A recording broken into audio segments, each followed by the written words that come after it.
Quero falar sobre projetos, sobre planos, sobre metas, sobre ideias, sobre ideais.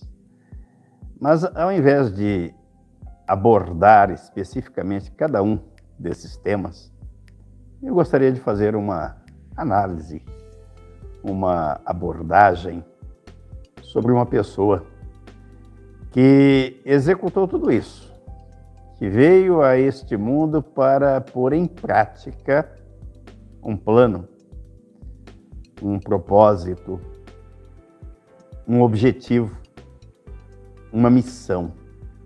E ele cumpriu cabalmente. Diria o poeta, com denodo e galhardia. Cumpriu a sua missão. A missão que lhe fora dada. E a Bíblia o intitula de o jovem Galileu, ou da Galileia. Assim como eu e você somos jovens diante da existência, diante de Deus, e a Bíblia diz que até os 100 anos ainda é jovem, eu não cheguei a essa idade, acredito que você também não. Mas quero falar a respeito desse jovem chamado Jesus de Nazaré. Ele tinha 30 anos de idade quando começou o seu ministério público. Começou a pôr em prática e executar o seu projeto. Na verdade, o projeto não era dele. O projeto era do Pai. Ele veio para cumprir a missão, o propósito do Pai, que era de salvar a humanidade. E é interessante que ele poderia executar sozinho. Afinal de contas, Deus é poderoso. Mas ele não fez sozinho. Ele preferiu cercar-se de pessoas. E ele escolheu 12 pessoas. E interessante também que ele contrariou o método de seleção e de recrutamento. Porque geralmente no processo de seleção ou de recrutamento são selecionados os melhores, os mais habilitados, os mais preparados. E Jesus contrariou essa lógica. Ele foi buscar 12 pessoas que não tinham familiaridade alguma com o seu projeto, com o reino de Deus, com as Escrituras Sagradas. Ao invés de buscar os doutores da lei, os membros da corte judaica que conheciam as Escrituras, a legislação, eram pessoas preparadas, os teólogos, os professores, os universitários. Não, ele buscou pescadores. É bem verdade que ele serviu-se de um funcionário público, trabalhava na arrecadação de impostos para o Império Romano. Também no seu grupo tinha um cientista, chamado Tomé, e tinha um contador, aquele que cuidava das finanças do grupo, chamado Judas Iscariotes, que foi quem o traiu. E chama-nos a atenção o fato de que ele passou uma noite inteira orando para escolher estes 12 homens que fariam composição do seu ministério apostólico, do grupo apostólico, aqueles que dariam início à igreja nascente. Ali estava ali o alicerce da igreja, porque depois da sua ressurreição, a incumbência ficou por conta dos apóstolos. E eles deram, assim, início à pregação, ou continuidade à pregação do Evangelho, do Reino e da graça de Deus. Esse fato é bastante interessante e instigante. É muito gostoso a gente pensar, prazeroso, meditar, refletir sobre a vida, o início, o ministério, a missão de Jesus. Ele veio com uma missão. No capítulo 19 do Evangelho escrito por Lucas, no versículo 10, está escrito assim: porque o Filho do Homem veio buscar e salvar o perdido. O Pai lhe confiara uma missão: salvar o mundo. E no capítulo 10 do Evangelho escrito por João, versículo 10, ele mostrou, delineou, traçou, expôs, apresentou o seu plano. Ele disse: o ladrão vem somente para roubar, matar e destruir. Mas eu vim para que tenham vida, e vida em abundância. Jesus veio oferecer-nos uma vida abundante, não uma vida miserável.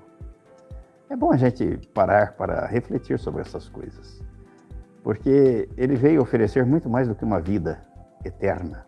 Mas alguém poderá perguntar: o que mais seria preciso, necessário ou importa do que a vida eterna? Sim, ele disse no capítulo 17, versículo 3 de João, que a vida eterna começa quando nós passamos a nos relacionar com Deus. Mediante o novo nascimento, nós ganhamos um novo coração, a natureza divina, o Espírito Santo, a habitação da Trindade, e passamos a desenvolver um relacionamento com Deus.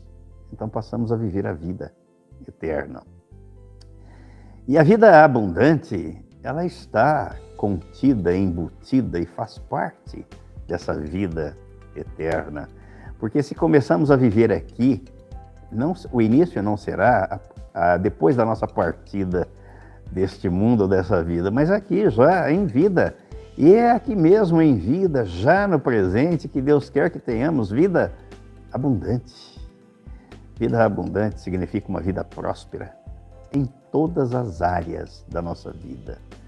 Nós somos seres tripartidos, como diz a primeira carta aos Tessalonicenses, capítulo 5, versículo 22.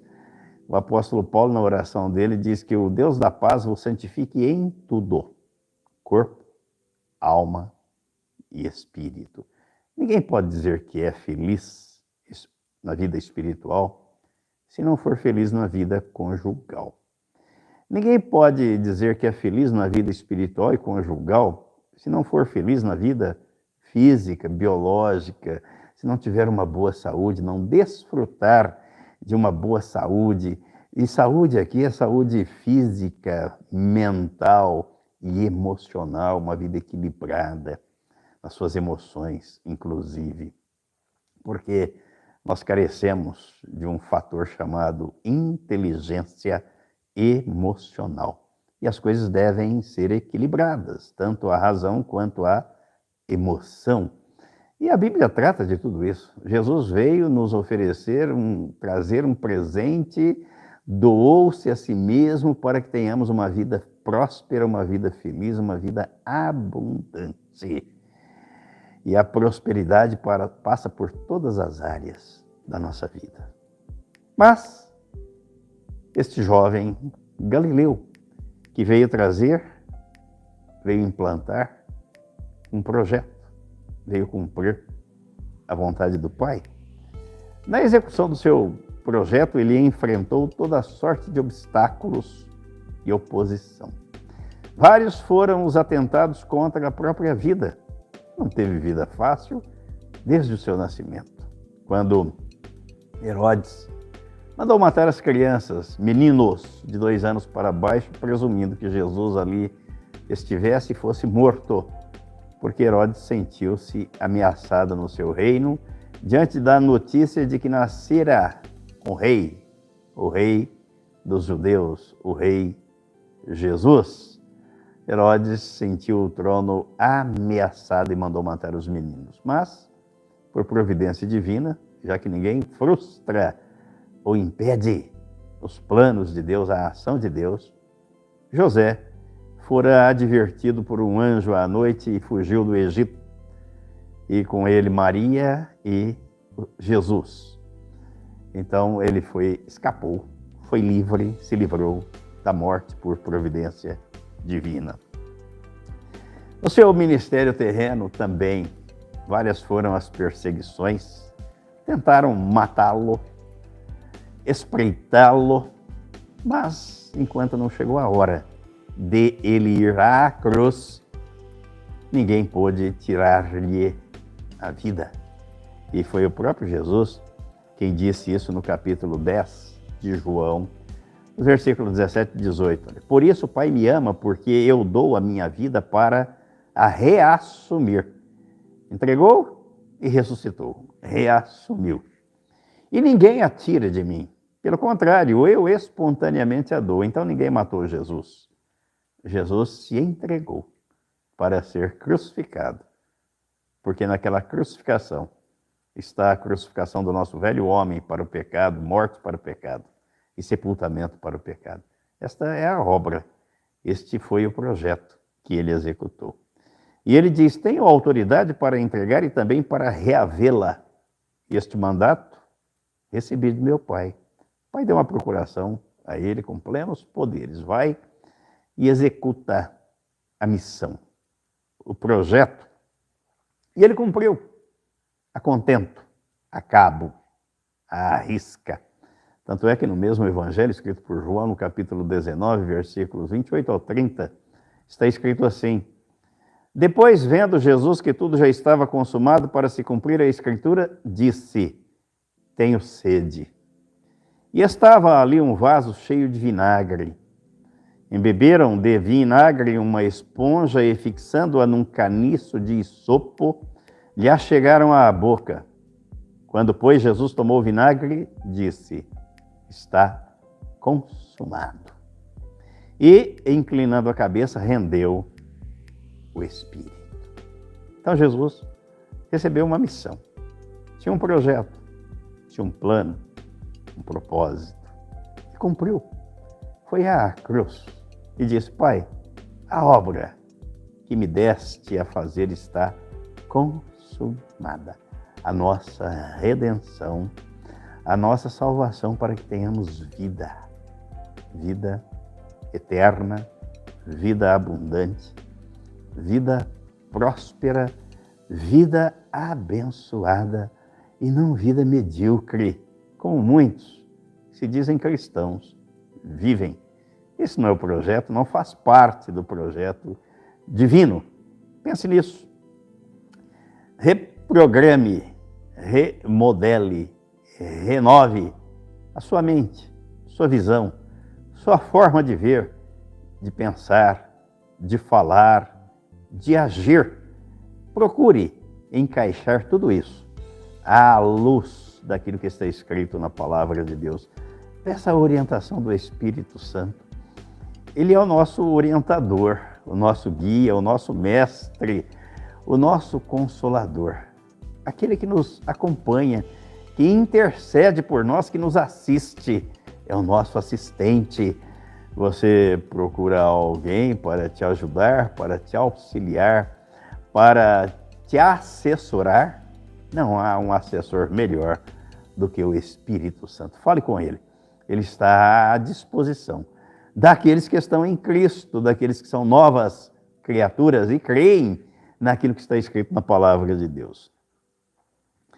As ações que Jesus praticou durante o seu ministério, na execução do projeto de Deus, visaram o bem-estar da humanidade. Além das curas e milagres, ele deixou o maior dos legados, o novo nascimento. A troca de coração, a troca de natureza, da natureza corrupta pela natureza divina. A troca de filiação, de filho do diabo para filho de Deus. A vida eterna com Deus. E ele deixou o exemplo, foi ele mesmo quem asseverou acerca disso. No capítulo 13 do Evangelho, escrito por João, versículos 15 a 17. Porque eu vos dei o exemplo para que, como eu vos fiz, façais vós também. Em verdade vos digo que o servo não é maior do que o seu senhor e nem o enviado maior do que aquele que o enviou. Ora, se sabeis essas coisas, bem-aventurados sois se as praticais. cardes. Então, versículo 15, ele diz, porque eu vos dei o exemplo.